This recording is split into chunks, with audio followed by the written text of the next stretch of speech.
आज पनि म फुल रोप्ने छु साथीहरू। कस्तो फुल भन्दाखेरि चाहिँ मैले चाहिँ यो के पो तिउरे फुल भन्छ नि, अब के भन्छ त्यसलाई, अर्को नाम चाहिँ हाम्रो लोकल नामबाट चाहिँ तिउरे फुल भन्छ हो साथीहरू। अन्त त्यो तिउरे फुल चाहिँ मैले बिरुवा राखेको छु, अब सार्ने बेला भइरहेछ हो। अन्त म त्यो तपाईहरुलाई देखाउँछु ल, सानो भिडियो बनाएर।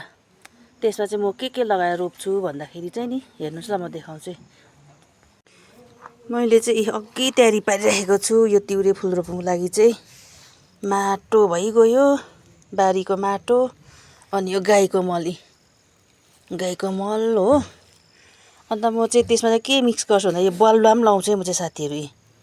यो बलुवा लगाएँ भने चाहिँ फुल चाहिँ कहिले हतपतले के हो त सुक्दैन। अब यो मल बेसी भयो भने यो माटो कम्ती हुँदा पनि पच्चिँदै गएपछि सबै सुक्छ कि साथीहरू छिट्टो।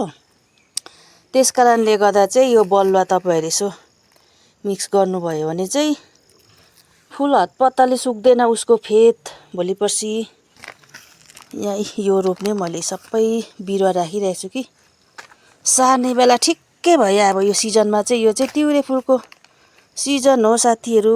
तपाईहरुको छ भने सार्नु चाहिँ छिट्टो छिट्टो गरेर।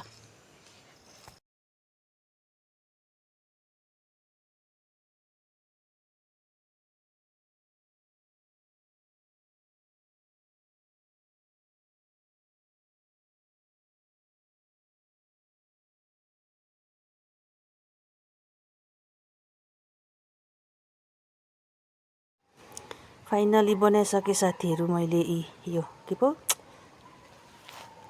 तिउरे फुलको बिरुवा मैले सारिसकेको छु। कम्ती उम्रेछ, राम्रै उम्रेन यो बिरुवा पनि के भयो योपालि कि पासपट मात्रै बनाउनु सके, बिरुवै त छैन। अनि यो चाहिँ फुल्नु पनि दामी फुल्छ, डबली हो है साथीहरू। हेर्नुहोस् है भोलि पर्सि ल, फुलेको पनि 5 पट भयो। हेर्नु होला यस्तो यस्तो भिडियोहरू साथीहरू।